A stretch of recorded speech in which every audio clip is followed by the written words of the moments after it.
கர்த்தருக்கு ஸ்தோத்திரம்.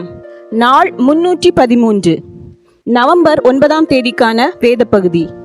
அப்போஸ்தலருடைய நடபடிகள் 3ஆம் அதிகாரம் முதல் 5ஆம் அதிகாரம் முடிய. 3ஆம் அதிகாரம்.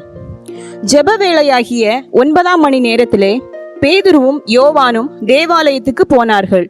அப்பொழுது தன் தாயின் வயிற்றிலிருந்து சப்பானியாய் பிறந்த ஒரு மனுஷனை சுமந்து கொண்டு வந்தார்கள். தேவாலயத்திலே பிரவேசிக்கிறவர்களிடத்தில் பிச்சை கேட்கும்படி நாடோறும் அவனை அலங்கார வாசல் என்னப்பட்ட தேவாலய வாசலண்டையிலே வைப்பார்கள். தேவாலயத்திலே பிரவேசிக்க போகிற பேதுருவையும் யோவானையும் அவன் கண்டு பிச்சை கேட்டான். பேதுருவும் யோவானும் அவனை உற்று பார்த்து, எங்களை நோக்கி பார் என்றார்கள். அவன் அவர்களிடத்தில் ஏதாகிலும் கிடைக்கும் என்று எண்ணி அவர்களை நோக்கி பார்த்தான். அப்பொழுது பேதுரு, வெள்ளியும் பொன்னும் என்னிடத்தில் இல்லை, என்னிடத்தில் உள்ளதை உனக்கு தருகிறேன். நசரேயனாகிய இயேசு கிறிஸ்துவின் நாமத்தினாலே நீ எழுந்து நட என்று சொல்லி வலது கையினால் அவனை பிடித்து தூக்கிவிட்டான். உடனே அவனுடைய கால்களும் கரடுகளும் பலன் கொண்டது. அவன் குதித்தெழுந்து நின்று நடந்தான். நடந்து குதித்து தேவனை துதித்து கொண்டு அவர்களுடனே கூட தேவாலயத்திற்குள் பிரவேசித்தான். அவன் நடக்கிறதையும் தேவனை துதிக்கிறதையும் ஜனங்கள் எல்லாரும் கண்டு, தேவாலயத்தின் அலங்கார வாசல் அண்டையிலே பிச்சை கேட்க உட்கார்ந்திருந்தவன் இவன்தான் என்று அறிந்து அவனுக்கு சம்பவித்ததை குறித்து மிகவும் ஆச்சரியப்பட்டு பிரமித்தார்கள். குணமாக்கப்பட்ட சப்பானி பேதுருவையும் யோவானையும் பற்றி கொண்டிருக்கையில் ஜனங்கள் எல்லாரும் பிரமித்து சாலமோன் மண்டபம் என்னப்பட்ட மண்டபத்திலே அவர்களிடத்திற்கு ஓடி வந்தார்கள். பேதுரு அதை கண்டு ஜனங்களை நோக்கி, இஸ்ரவேலரே, இதை குறித்து நீங்கள் ஆச்சரியப்படுகிறதென்ன? நாங்கள் எங்கள் சுய சக்தியினாலாவது எங்கள் சுய பக்தியினாலாவது இவனை நடக்க பண்ணினோம் என்று நீங்கள் எங்களை நோக்கி பார்க்கிறதென்ன? ஆபிரகாம், ஈசாக்கு, யாக்கோபு என்பவர்களுடைய தேவனாகிய நம்முடைய பிதாக்களின் தேவன் தம்முடைய பிள்ளையாகிய இயேசுவை மகிமைப்படுத்தினார். அவரை நீங்கள் ஒப்பு கொடுத்தீர்கள். பிலாத்து அவரை விடுதலையாக்க தீர்மானித்த போது அவனுக்கு முன்பாக அவரை மறுதலித்தீர்கள். பரிசுத்தமும் நீதியும் உள்ளவரை நீங்கள் மறுதலித்து கொலை பாதகனை உங்களுக்காக விடுதலை பண்ண வேண்டுமென்று கேட்டு ஜீவாதிபதியை கொலை செய்தீர்கள். அவரை தேவன் மரித்தோரிலிருந்து எழுப்பினார். அதற்கு நாங்கள் சாட்சிகளாய் இருக்கிறோம். அவருடைய நாமத்தை பற்றும் விசுவாசத்தினாலே அவருடைய நாமமே நீங்கள் பார்த்து அறிந்திருக்கிற இவனை பலப்படுத்தினது. அவரால் உண்டாகிய விசுவாசமே உங்கள் எல்லாருக்கும் முன்பாக இந்த சர்வாங்க சுகத்தை இவனுக்கு கொடுத்தது. சகோதரரே, நீங்களும் உங்கள் அதிகாரிகளும் அறியாமையினாலே இதை செய்தீர்கள் என்று அறிந்திருக்கிறேன். கிறிஸ்து பாடுபட வேண்டுமென்று தேவன் தம்முடைய தீர்க்கதரிசிகள் எல்லாருடைய வாக்கினாலும் முன் அறிவித்தவைகளை இவ்விதமாய் நிறைவேற்றினார். ஆனபடியினாலே கர்த்தருடைய சன்னிதானத்திலிருந்து இளைப்பாறுதலின் காலங்கள் வரும்படிக்கும் முன்னே குறிக்கப்பட்ட இயேசு கிறிஸ்துவை அவர் உங்களிடத்தில் அனுப்பும் படிக்கும் உங்கள் பாவங்கள் நிவர்த்தி செய்யப்படும் பொருட்டு நீங்கள் மனம் திரும்பி குணப்படுங்கள். உலக தோற்றம் முதல் தேவன் தம்முடைய பரிசுத்த தீர்க்கதரிசிகள் எல்லாருடைய வாக்கினாலும் உரைத்தவைகள் எல்லாம் நிறைவேறி தீரும் காலங்கள் வருமளவும் பரலோகம் அவரை ஏற்றுக்கொள்ள வேண்டும். மோசே பிதாக்களை நோக்கி, உங்கள் தேவனாகிய கர்த்தர் என்னை போல ஒரு தீர்க்கதரிசியை உங்களுக்காக உங்கள் சகோதரரிலிருந்து எழும்ப பண்ணுவார். அவர் உங்களுக்கு சொல்லும் எல்லாவற்றிலும் அவருக்கு செவி கொடுப்பீர்களாக. அந்த தீர்க்கதரிசியின் சொற்கேளாதவனவனோ அவன் ஜனத்தில் இராதபடிக்கு நிர்மூலமாக்கப்படுவான் என்றான். சாமுவேல் முதற்கொண்டு எத்தனை பேர் தீர்க்க தரிசனம் உரைத்தார்களோ அத்தனை பேரும் இந்த நாட்களை முன்னறிவித்தார்கள். நீங்கள் அந்த தீர்க்கதரிசிகளுக்கு புத்திரராய் இருக்கிறீர்கள். உன் சந்ததியினாலே பூமியிலுள்ள வம்சங்கள் எல்லாம் ஆசீர்வதிக்கப்படும் என்று தேவன் ஆபிரகாமுக்கு சொல்லி நம்முடைய முன்னோர்களோட பண்ணின உடன்படிக்கைக்கும் புத்திரராய் இருக்கிறீர்கள். அவர் உங்கள் எல்லாரையும் உங்கள் பொல்லாங்குகளிலிருந்து விலக்கி உங்களை ஆசீர்வதிக்கும்படி தேவன் தம்முடைய பிள்ளையாகிய இயேசுவை எழுப்பி முதலாவது உங்களிடத்திற்கே அவரை அனுப்பினார் என்றான். 4ஆம் அதிகாரம். அவர்கள் ஜனங்களுடனே பேசிக் கொண்டிருக்கையில் ஆசாரியர்களும் தேவாலயத்து சேனை தலைவரும் சதுசேயரும் அவர்களிடத்தில் வந்து, அவர்கள் ஜனங்களுக்கு உபதேசிக்கிறதினாலும் இயேசுவை முன்னிட்டு மரித்தோரிலிருந்து உயிர்த்தெழுதலை பிரசங்கிக்கிறதினாலும் சினம் கொண்டு அவர்களை பிடித்து சாயங்காலமாய் இருந்தபடியினால் மறுநாள் வரைக்கும் காவலில் வைத்தார்கள். வசனத்தை கேட்டவர்களில் அநேகர் விசுவாசித்தார்கள். அவர்கள் தொகை ஏறக்குறைய 5000 இருந்தது. மறுநாளிலே ஜனங்களுடைய அதிகாரிகளும் மூப்பரும் வேதபாரகரும் பிரதான ஆசாரியனாகிய அன்னாவும் காய்பாவும் யோவானும் அலெக்சந்தரும் பிரதான ஆசாரியருடைய குடும்பத்தார் யாவரும் எருசலேமிலே கூட்டங்கூடி அவர்களை நடுவே நிறுத்தி, நீங்கள் எந்த வல்லமையினாலே எந்த நாமத்தினாலே இதை செய்தீர்கள் என்று கேட்டார்கள். அப்பொழுது பேதுரு பரிசுத்த ஆவியினாலே நிறைந்து அவர்களை நோக்கி, ஜனத்தின் அதிகாரிகளே, இஸ்ரவேலின் மூப்பர்களே, பிணியாளியாயிருந்த இந்த மனுஷனுக்கு செய்யப்பட்ட உபகாரத்தை குறித்து எதினாலே இவன் ஆரோக்கியமானான் என்று நீங்கள் இன்று எங்களிடத்தில் விசாரித்து கேட்டால், உங்களால் சிலுவையில் அறையப்பட்டவரும் தேவனால் மரித்தோரிலிருந்து எழுப்பப்பட்டவருமாயிருக்கிற நசரேயனாகிய இயேசு கிறிஸ்துவின் நாமத்தினாலேயே இவன் உங்களுக்கு முன்பாக சொஸ்தமாய் நிற்கிறான் என்று உங்கள் எல்லாருக்கும் இஸ்ரவேல் ஜனங்கள் எல்லாருக்கும் தெரிந்திருக்க கடவது. வீடு கட்டுகிறவர்களாகிய உங்களால் அற்பமாய் எண்ணப்பட்ட அவரே மூலைக்கு தலைக்கல்லானவர். அவராலே என்று வேறொருவராலும் ரட்சிப்பு இல்லை. நாம் ரட்சிக்கப்படும்படிக்கு வானத்தின் கீழெங்கும் மனுஷர்களுக்குள்ளே அவருடைய நாமமே அல்லாமல் வேறொரு நாமம் கட்டளையிடப்படவும் இல்லை என்றான். பேதுருவும் யோவானும் பேசுகிற தைரியத்தை அவர்கள் கண்டு, அவர்கள் படிப்பறியாதவர்கள் என்றும் பேதமை உள்ளவர்கள் என்றும் அறிந்தபடியினால் ஆச்சரியப்பட்டு, அவர்கள் இயேசுவுடனே கூட இருந்தவர்கள் என்றும் அறிந்து கொண்டார்கள். சொஸ்தமாக்கப்பட்ட மனுஷன் அவர்கள் அருகே நிற்கிறதை கண்டபடியால் எதிர்பேச அவர்களுக்கு இடமில்லாதிருந்தது. அப்பொழுது அவர்களை ஆலோசனை சங்கத்தை விட்டு வெளியே போகும்படி கட்டளையிட்டு தங்களுக்குள்ளே யோசனை பண்ணி கொண்டு, இந்த மனுஷரை நாம் என்ன செய்யலாம்? எருசலேமில் வாசம் பண்ணுகிற எல்லாருக்கும் தெரிந்திருக்கிறபடி வெளியரங்கமான அற்புதம் இவர்களால் செய்யப்பட்டதே, அதை நாம் இல்லை என்று சொல்லக்கூடாது. ஆகிலும் இது அதிகமாய் ஜனத்துக்குள்ளே பரம்பாதபடிக்கு இது முதல் ஒருவரோடும் இந்த நாமத்தை குறித்து பேசக்கூடாதென்று அவர்களை உறுதியாய் பயமுறுத்த வேண்டுமென்று சொல்லிக்கொண்டு அவர்களை அழைத்து இயேசுவின் நாமத்தை குறித்து எவ்வளவும் பேசவும் போதிக்கவும் கூடாதென்று அவர்களுக்கு கட்டளையிட்டார்கள். பேதுருவும் யோவானும் அவர்களுக்கு பிரதியுத்தரமாக, தேவனுக்கு செவி கொடுக்கிறதை பார்க்கிலும் உங்களுக்கு செவி கொடுக்கிறது தேவனுக்கு முன்பாக நியாயமாயிருக்குமோ என்று நீங்களே நிதானித்து பாருங்கள். நாங்கள் கண்டவைகளையும் கேட்டவைகளையும் பேசாமல் இருக்கக்கூடாதே என்றார்கள்.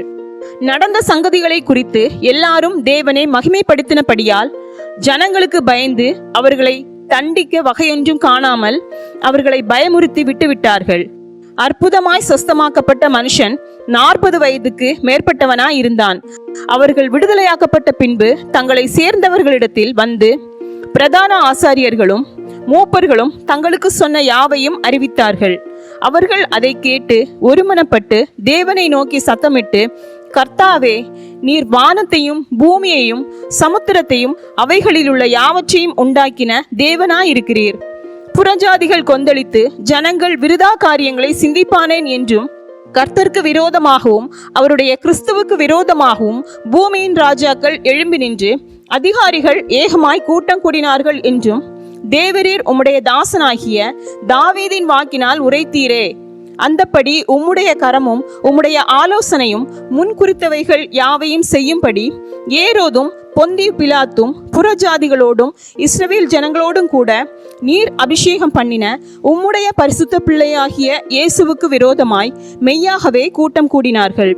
இப்பொழுதும் கர்த்தாவே, அவர்கள் பயமுறுத்தல்களை தேவரீர் கவனித்து உம்முடைய பரிசுத்த பிள்ளையாகிய இயேசுவின் நாமத்தினாலே அடையாளங்களும் அற்புதங்களும் நடக்கும்படி செய்து பிணியாளிகளை குணமாக்கும்படி உம்முடைய கரத்தை நீட்டி உம்முடைய ஊழியக்காரர் உம்முடைய வசனத்தை முழு தைரியத்தோடும் சொல்லும்படி அவர்களுக்கு அனுக்கிரகம் செய்தருளும் என்றார்கள்.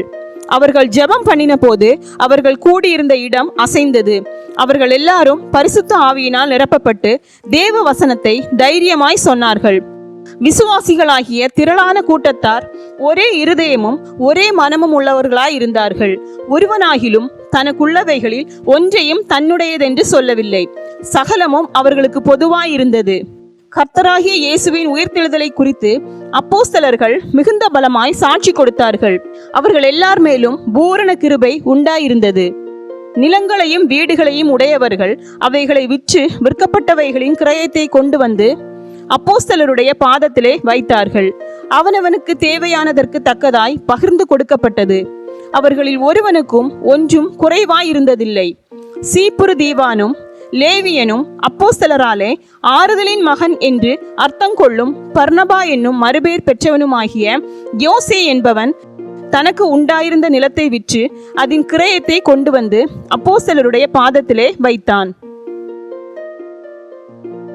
5ஆம் அதிகாரம். அனனியா என்னும் பேருள்ள ஒருவனும் அவனுடைய மனைவியாகிய சப்பீராலும் தங்கள் காணியாட்சியை விற்றார்கள். தன் மனைவி அறிய அவன் கிரயத்திலே ஒரு பங்கை வஞ்சித்து வைத்து ஒரு பங்கை கொண்டு வந்து அப்போஸ்தலருடைய பாதத்திலே வைத்தான். பேதுரு அவனை நோக்கி, அனனியாவே, நிலத்தின் கிரயத்தில் ஒரு பங்கை வஞ்சித்து வைத்து பரிசுத்த ஆவியினிடத்தில் பொய் சொல்லும்படி சாத்தான் உன் இருதயத்தை நிரப்பினதென்ன? அதை விற்கும் முன்னே அது உன்னுடையதா இருக்கவில்லையோ? அதை விற்ற பின்பும் அதன் கிரயம் உன் வசத்தில் இருக்கவில்லையோ? நீ உன் இருதயத்திலே இப்படிப்பட்ட எண்ணம் கொண்டதென்ன? நீ மனுஷரிடத்தில் அல்ல, தேவனிடத்தில் பொய் சொன்னாய் என்றான். அனனியா இந்த வார்த்தைகளை கேட்கவே விழுந்து ஜீவனை விட்டான். இவைகளை கேள்விப்பட்ட யாவருக்கும் மிகுந்த பயம் உண்டாயிற்று. வாலிபர் எழுந்து அவனை சேலையில் சுற்றி வெளியே எடுத்துக்கொண்டு போய் அடக்கம் பண்ணினார்கள். ஏறக்குறைய 3 மணி நேரத்திற்கு பின்பு அவனுடைய மனைவி நடந்ததை அறியாமல் உள்ளே வந்தாள். பேதுரு அவளை நோக்கி, நிலத்தை இவ்வளவுக்கு தானா விற்றீர்கள்? எனக்கு சொல் என்றான். அவள், ஆம், இவ்வளவுக்கு தான் என்றாள். பேதுரு அவளை நோக்கி, கர்த்தருடைய ஆவியை சோதிக்கிறதற்கு நீங்கள் ஒருமனப்பட்டதென்ன? இதோ உன் புருஷனை அடக்கம் பண்ணினவர்களுடைய கால்கள் வாசற்படியிலே வந்திருக்கிறது, உன்னையும் வெளியே கொண்டு போவார்கள் என்றான். உடனே அவள் அவனுடைய பாதத்தில் விழுந்து ஜீவனை விட்டாள். வாலிபர் உள்ளே வந்து அவள் மரித்து போனதை கண்டு அவளை வெளியே எடுத்துக்கொண்டு போய் அவளுடைய புருஷன் அண்டையிலே அடக்கம் பண்ணினார்கள். சபையார் எல்லாருக்கும் இவைகளை கேள்விப்பட்ட மற்ற யாவருக்கும் மிகுந்த பயம் உண்டாயிற்று. அப்போஸ்தலருடைய கைகளினாலே அநேக அடையாளங்களும் அற்புதங்களும் ஜனங்களுக்குள்ளே செய்யப்பட்டது. எல்லாரும் ஒருமனப்பட்டு சாலமோனுடைய மண்டபத்தில் இருந்தார்கள். மற்றவர்களில் ஒருவரும் அவர்களுடனே சேர துணியவில்லை. ஆகிலும் ஜனங்கள் அவர்களை மேன்மைப்படுத்தினார்கள். திரளான புருஷர்களும் ஸ்திரீகளும் விசுவாசமுள்ளவர்களாகி கர்த்தரிடமாக அதிகமாய் சேர்க்கப்பட்டார்கள்.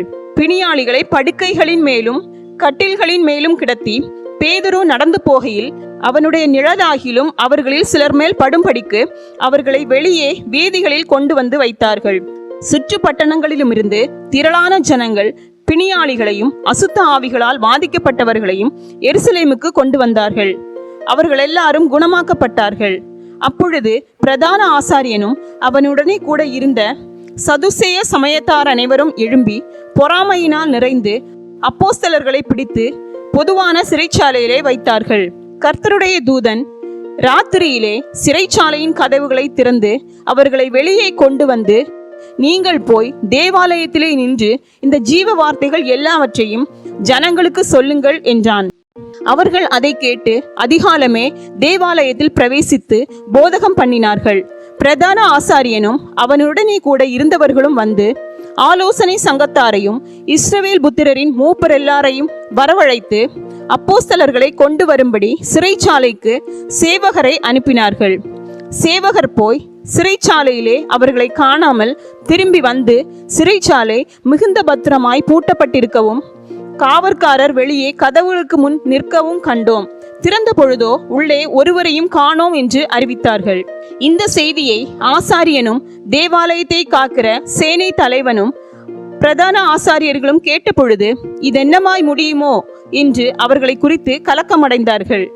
அப்பொழுது ஒருவன் வந்து, இதோ நீங்கள் காவலில் வைத்த மனுஷர் தேவாலயத்திலே நின்று ஜனங்களுக்கு போதகம் பண்ணுகிறார்கள் என்று அவர்களுக்கு அறிவித்தான். உடனே சேனை தலைவன் சேவகரோடே கூட போய் ஜனங்கள் கல்லறிவார்கள் என்று பயந்ததினால் பலவந்தம் பண்ணாமல் அவர்களை அழைத்து கொண்டு வந்தான். அப்படி அவர்களை அழைத்து கொண்டு வந்து ஆலோசனை சங்கத்துக்கு முன்பாக நிறுத்தினார்கள்.